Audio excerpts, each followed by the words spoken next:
Bien, estábamos diciendo, ¿no? Que la potencia neta es igual al trabajo neto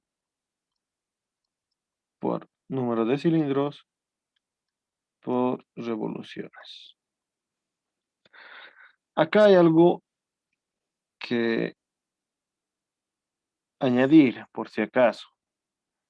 Si nos basamos en el criterio, ¿qué sucede en un ciclo de 4 tiempos?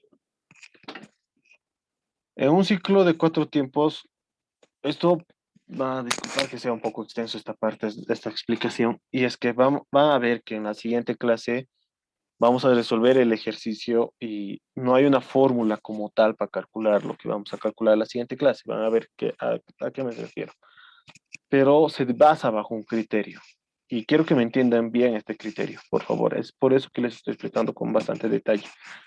Ya, así que un poquito de paciencia. Acá tenemos el tau, que estamos diciendo que 1 es para 2 tiempos y 2 para 4 tiempos. Ok. Pero, ¿esto de dónde viene? ¿O por qué viene, digamos? Esto, digamos, viene cuando tenemos de 0 a 1, que es la admisión. Luego tenemos de 1 a 2, que es la compresión. Básicamente el de 2 a 3, el de 3 a 4, que es la expansión, y de 4 a 0, que es, esto es de 0 a 1, esto es de 1 a 2, esto es de 3 a 4, y de acá es de 1 a 0. ¿Ya? Y esto es lo que sucede. Esto es la admisión, la compresión, la expansión y el escape. ¿Ya? ¿Qué es lo que sucede? En el momento, dentro del cilindro, la introducción de potencia, esto escuchen bien, no está sucediendo, no está sucediendo en la etapa de admisión. No hay introducción de potencia en ese momento, estamos introduciendo aire nomás así. En el escape, lo mismo. No estamos, al momento que sucede el escape, no se está introduciendo potencia, está saliendo gases. ¿Se dan cuenta? En la compresión, tampoco. En la compresión, tampoco. ¿Ya? En la compresión más bien hasta se está perdiendo potencia al querer comprimir, ¿no? En el único instante en el que sucede esto es en en el, en la expansión, básicamente. En este pequeño tramo, entre 2 y 3 básicamente se está introduciendo potencia. Y el motor está entregando potencia al momento de hacer la expansión, ya que está dando el giro en el cigüeñal. ¿Me entienden? Pero ¿qué es lo que sucede? Acá hay un recorrido de pistón, básicamente. Un ciclo completo, un giro completo. ¿Se dan cuenta? Está entrando potencia, está bajando y luego está volviendo a subir. Para que suceda eso, llega hasta acá abajo y vuelve a subir. Es un ciclo. Para este otro sucede lo mismo. Baja a la etapa de expansión y tiene que subir para botar los gases. ¿Se dan cuenta? Pero ¿de dónde viene este tau? Viene justamente de que este está dando 2 vueltas de cigüeñal. ¿Me entienden? Cuando se trata de un motor de 2 tiempos, todo esto sucede en una vuelta de cigüeñal. Eso, bueno, ya lo hemos visto con el Inge, obviamente ya saben, ya entendemos un poco mejor. Ya. Así que, ¿qué es lo que sucede? En esa vuelta de cigüeñal en esas 2 vueltas de cigüeñal que hemos visto, solo está sucediendo, no está sucediendo estábamos en los recorridos, ¿no? No está sucediendo básicamente la introducción de potencia casi en dos de los recorridos, no está sucediendo. Está sucediendo en los últimos 2 recorridos la entrega de potencia, se puede decir. Hemos dicho que en la expansión no, pero está sucediendo ahí. Y por eso es que se introduce este 2 a nuestra fórmula. Ay, se nos ha borrado nuestra fórmula. Hemos dicho es el trabajo neto por el número de cilindros por las revoluciones. Así que a nuestra fórmula hay que poner también la cantidad de giros del motor en la que está entregando la potencia. ¿Me entienden? Y esto lo ponemos sobre 2 en este caso, que es 2 tiempos. Nosotros queremos convertir nuestros radianes minutos sobre segundos para que esté en potencia como tiene que ser. Así que esto dividimos entre 60. ¿Ya? Y bueno, tenemos nuestra potencia que está en kilojoule.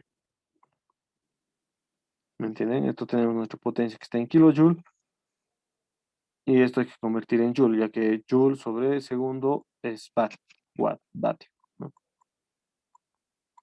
Watt, vatio, como quieran decirle. La idea es que se entiende que es potencia, ¿no? Así que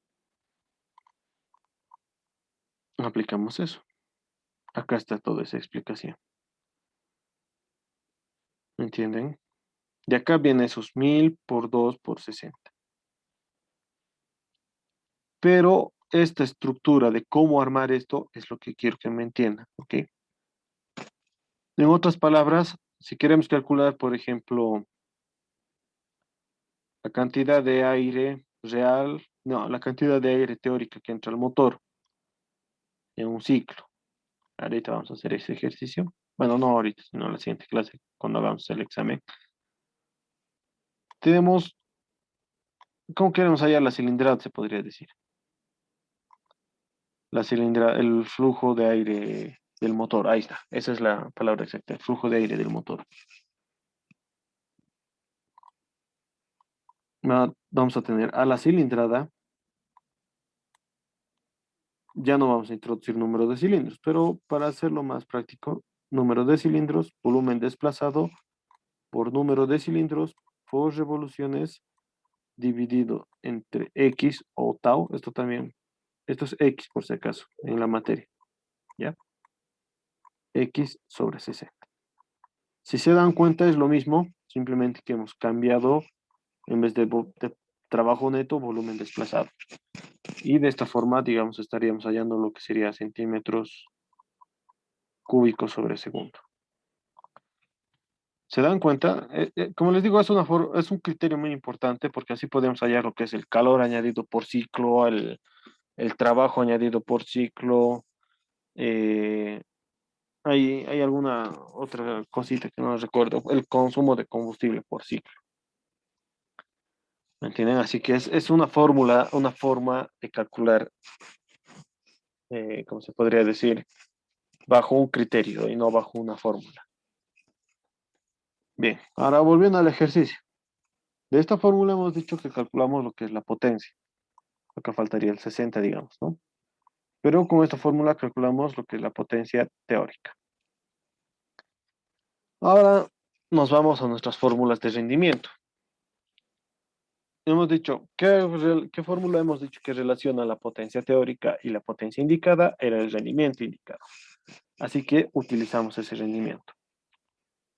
Tenemos rendimiento indicado como dato y potencia teórica como dato. Así que despejamos la potencia indicada. Reemplazamos datos y nos sale que es 61,36 kilovatios. Está bajando. Esto sí es muy importante. La potencia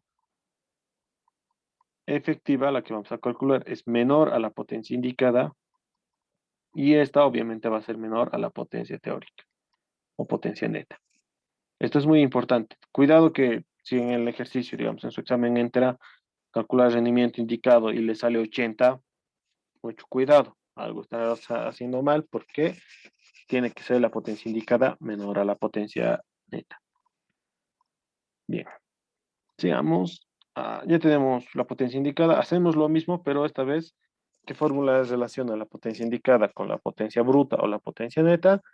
Es el rendimiento mecánico. Así que hacemos lo mismo de hace rato y tenemos finalmente que son 49 kilovatios. La potencia a la salida del eje de cigüeñal, a la salida del motor siempre. La potencia efectiva, la potencia que se dispone de verdad. ¿Ok? Ahora nos estaba pidiendo, ¿qué más nos pedía? En el ejercicio ya me perdí. Nos está pidiendo el consumo específico de combustible. Acá, el inciso C. Uno podría decir, pero ya tenemos el consumo de combustible, que lo teníamos por acá. Acá está. Pero este solo es consumo de combustible. ¿Me entienden? Esto solo es consumo de combustible y todavía hay algo más interesante aquí, que este solo es consumo teórico. ¿Me entienden? Esto se está consumiendo en teoría, no es el consumo real. Ya ustedes llegando a este punto, hemos terminado de calcular el inciso A y hemos llegado a la potencia teórica generada. Acá ya se produce, como se podría decir, una barrera. Todo lo que iba a seguir hacia atrás era cuestiones teóricas. Todo lo que estamos hablando hacia adelante son cuestiones reales ya. Acá ya hemos calculado la potencia indicada y la potencia del freno. La potencia del freno ya sería una potencia verdadera, o sea, si digamos nosotros agarramos este motor y lo ponemos a un banco de pruebas, nos tiene que arrojar el dato que hemos calculado o aproximadamente. Así que este consumo específico de combustible y este consumo horario en litros va a ser el consumo de combustible real, ¿ya? Y para calcular ese consumo de combustible real, nos olvidamos de esto, podríamos utilizar lo mismo de hace rato. El consumo de combustible va a ser, digamos, al consumo de combustible que hemos llamado nosotros por el número de cilindros, por que hemos puesto acá, las revoluciones sobre X sobre 60. Y podríamos decir, de esta fórmula calculamos el consumo de combustible. Y no, esto es el teórico, el teórico. Nos vamos al consumo real y para eso utilizamos esta fórmula. ¿Ya? Para eso utilizamos esta fórmula. Despejamos de acá lo que es la potencia real, el consumo de combustible real y aquí está. Reemplazamos datos, esto va a estar en kilovatios, se queda nomás esto por si acaso en kilovatios, ya que el poder calorífico está en kilojoules. Y con esto reemplazamos en nuestro consumo específico de combustible SEC, que sería la potencia, perdón, al consumo de combustible sobre la potencia. ¿Qué sería? Esto por si acaso tiene que estar en kilogramos o en gramos, pero sí o sí entre kilovatio hora. ¿Ya? Y por eso es que aquí hay una conversión. Porque si dividen esto sobre esto, esto va a ser un número más chiquito, ¿no? Si se dan cuenta. Y de esa fórmula calculamos el consumo de combustible, el consumo específico. Y el consumo de combustible, bueno, ya es más fácil. Directamente le multiplicamos por la densidad. De acá, de esta fórmula despejamos, ¿no? Porque nos está pidiendo en litros. Eso tiene que ser algo muy importante también en los exámenes. Muchas veces les pide, por ejemplo, calcular el consumo de combustible en litros, les dice, y muchos lo dejan en kilogramos y eso obviamente no está bien, ¿ya?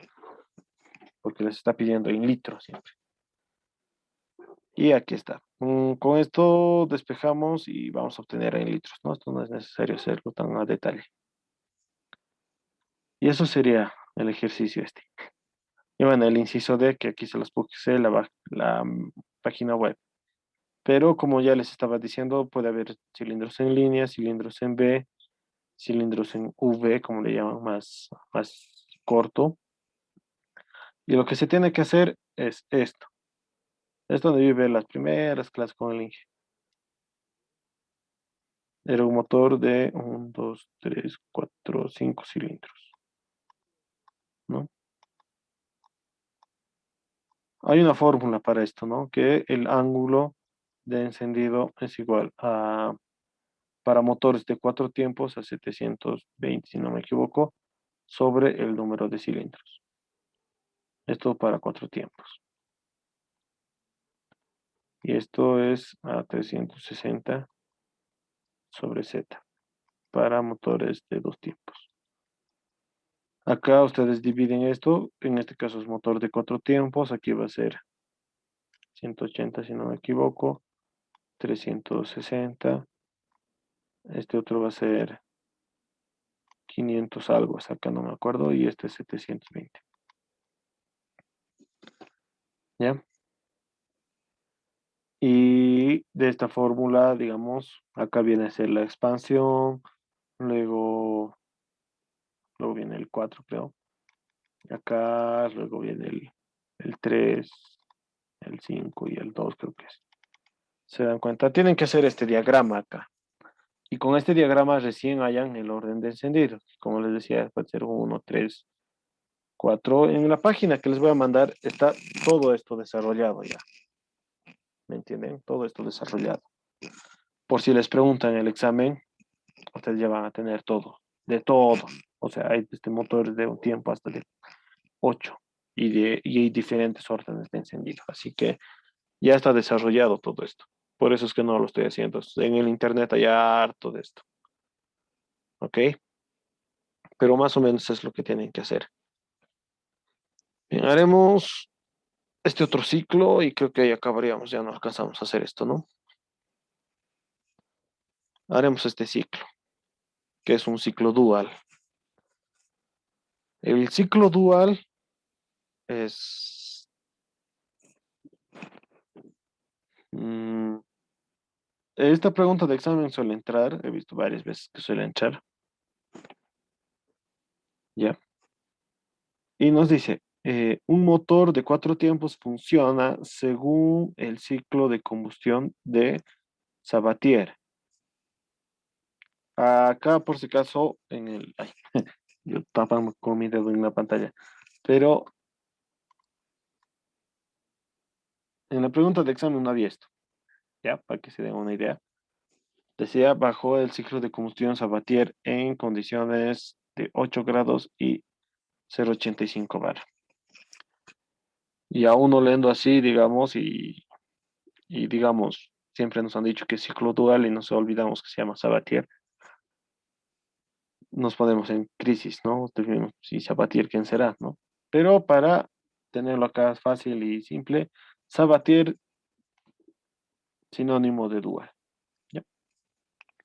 La presión máxima que alcanza el ciclo es de 980 psi. Nos está dando en unidades inglesas. Nos da una relación de 15:1, de 15,1 a 1. ¿Cuál será el rendimiento térmico si el calor suministrado a volumen constante es un 20% más que el calor suministrado a presión constante? Por si acaso, tengan mucho cuidado.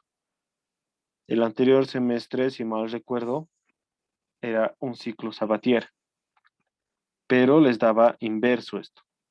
Les daba un volumen, o sea, el de presión era 20% del volumen, ¿ya? Lean bien esto, porque el anterior semestre obviamente hicimos también un ciclo dual y creo que muchos confiaron que era la misma porque los datos eran casi idénticos, solo que creo que cambiaba esto. Y lo que cambiaba sí o sí era la presión y era el volumen. En vez de volumen, acá hacía presión y acá volumen. Y era 20% igual. Y muchos, literalmente, muchos hicieron al revés. Y el Inge, bueno, obviamente se dio cuenta que copió, o sea, me dijo, hicieron ese ejercicio, sí. Ah, sí, se nota que copiaron, me dijo, yo era de, Así que el Inge se dio cuenta que copiaron porque él sabía que hicimos este ejercicio y sabía que había volumen acá y presión acá y le cambió, ¿no? Así que van a tener mucho cuidado si es que entra esto y leen la pregunta ya. Y bueno, ya lo mismo que hemos dicho, ¿no? Le ponemos los datos, que en este caso no son muchos. El ciclo Sabatier ya dibujamos, que se caracteriza por esto. Tenemos la admisión, que es lo normal, la compresión, que también es lo normal en nuestros ciclos. Y sucede algo acá, y es que va a haber, una vez que llega al ciclo, al punto 2 hay algo que mecánicamente, la verdad, no entiendo yo muy bien, no me queda muy claro. Es que nunca he visto en funcionamiento un motor de este tipo, y es que por eso es que no nos queda muy claro, me imagino, cuando hacemos esta parte. Y es que acá sucede esto. En teoría, no es como que hay un chispazo, o bueno, creo que sí hay un chispazo. El problema es que se introduce calor a volumen constante, y como hemos dicho, esta introducción es por, es un golpe brusco, hemos dicho, ¿no? Es como que le dan un golpe brusco a la cabeza del pistón. Pero hay otra parte que mientras sucede eso se sigue inyectando combustible, ¿se dan cuenta? Y mientras sucede esas dos partes, o sea, es como que hay un golpe brusco y mientras el cilindro empieza a retroceder, sigue habiendo calor añadido, sigue habiendo más calor añadido. Eso significa que hay más potencia, ¿no? Y bueno, después recién hay una expansión. Esto físicamente, yo honestamente no les puedo explicar muy bien cómo funciona porque nunca he visto y la verdad te encuentro muy poca referencia a cómo funciona esto. Sé que trabajan, por ejemplo, como con combustibles diéseles y todo eso, pero no me ha quedado la verdad muy claro esa parte. Yo, porque les voy a mentir, les haría confundir nomás, ¿no? Pero bueno, el ciclo se resuelve como hemos visto, eso no va a cambiar, ¿no? Como es un ciclo teórico, tenemos de 0 a 1, tenemos la presión de 0 a 1, esto ya sabemos, ¿no? Esto, como hemos dicho, el de 0 a 1 y de 1 a 2 es idéntico mientras siempre cuando tengamos la relación de compresión, que en este caso sí la tenemos. Así que nos vamos a resolver esa parte, ya la saben cómo hacer, ya hemos visto varios ejercicios, ¿no? Vamos a la parte que es crucial, a la parte importante, que es de 2, de 3 y de 4. Bien, acá hay algo importante. Si se dan cuenta, la presión máxima del ciclo va a ser el 3 y el 4. Y nos está dando la presión máxima. Y la presión máxima va a ser la presión 3. Así que ya nos está dando un dato. ¿Se acuerdan? Cuando llegábamos al proceso de 2 a 3 al calor añadido, decíamos, ya empiezan los problemas porque empieza a escasear datos, mayormente. Eh, en este caso no va a suceder esto porque tenemos la presión acá en el punto 3. Y de esta fórmula, como les dije, esta es otra fórmula muy importante, porque en realidad con esta fórmula se puede calcular todo el ciclo, pero, por ejemplo, esto de la relación de compresión está en función a estas fórmulas, considerando que está en compresión, por eso es que se añade el coeficiente isentrópico, ¿no? Bien, de esta fórmula tenemos lo que es la presión 2 y la temperatura 2, acá está. Así que vamos a calcular la temperatura 3. Tenemos la presión 3. La presión 3 convertimos en bares, acá está su transformación, su conversión de unidades. Convertimos a bares y calculamos la temperatura 3. Y con esto ya está casi todo. ¿Por qué razón? Porque podemos calcular el calor añadido sin necesidad de tener la masa.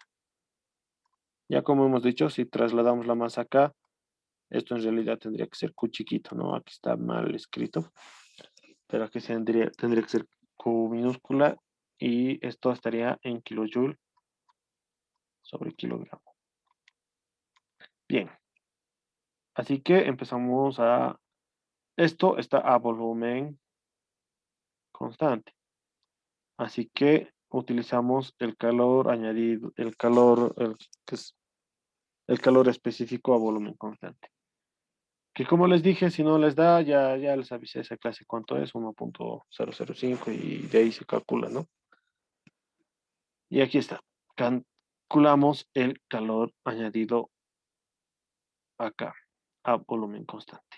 Nos vamos, con esto ya tendríamos lo que es la presión 3, perdón, la temperatura 3, la presión 3 y el calor añadido, que es lo que nos importa. En este caso, los volúmenes no nos ayudan de nada porque no tenemos referencia de ningún volumen. Así que no es necesario calcular los volúmenes acá. Así que nos vamos al proceso de 3 a 4, que es calor añadido a presión constante. ¿Qué hacemos? De esta relación despejamos. Aquí dice 20% más en nuestro enunciado, 20% más. No nos está diciendo que es un 20%, nos está diciendo que es 20% más, es más grande todavía. Así que, ¿eso qué quiere decir? Es lo mismo que lo de del exceso del aire, esto sería 1.2, ¿no? Calor añadido a presión constante, calor añadido a volumen constante. De acá ya tenemos el calor añadido a volumen constante, así que calculamos el calor a presión constante. Y aquí está. Ya.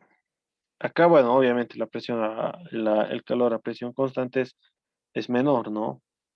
Porque acá la fórmula nos dice que el calor es a volumen constante es 20% más, ¿no? Así que de acá despejamos lo que es la temperatura 4. Tenemos el CP, tenemos la temperatura 3, calculamos la temperatura 4. Y bueno, ¿para qué?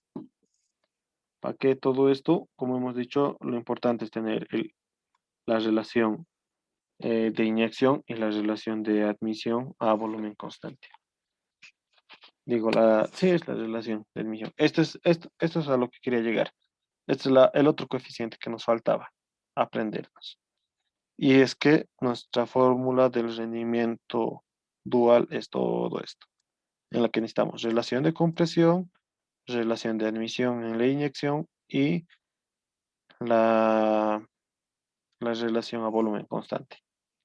Y con esto hallamos lo que es el volumen termodinámico. Y eso sería el ejercicio dual. Si se dan cuenta, no es un... El dual, la verdad yo pienso que es un poco para que se asusten, la verdad les voy a decir, pero como se dan cuenta no es algo muy largo. Y bien, eso creo que sería por hoy. Quería hacer este ejercicio más, que si se dan cuenta solo es esta hojita, pero lo vamos a hacer la siguiente clase y vamos a resolver la pregunta. Esto sí, se los voy a pasar ya, porque estos ejercicios se van a ir viendo, son todos parecidos. Ya, esto se los voy a dejar acá, o sea, no se los voy a sacar, porque con las formulitas que ya hemos visto ya pueden calcular estos ejercicios, ¿no? Solo que les voy a explicar algunas cositas acá, la siguiente clase, pero porque ya hemos hecho bastante por hoy. ¿Hay alguna duda, alguna pregunta sobre lo que hemos hecho hoy día? O- Auxi, una pregunta sobre la práctica. Para el ejercicio 1 nos pide que encontremos el número de cilindros. ¿Eso cómo lo podemos hacer, Auxi? No. ya. A ver, déjame ver la pregunta uno, porque no me está acordando muy bien cómo dice el enunciado.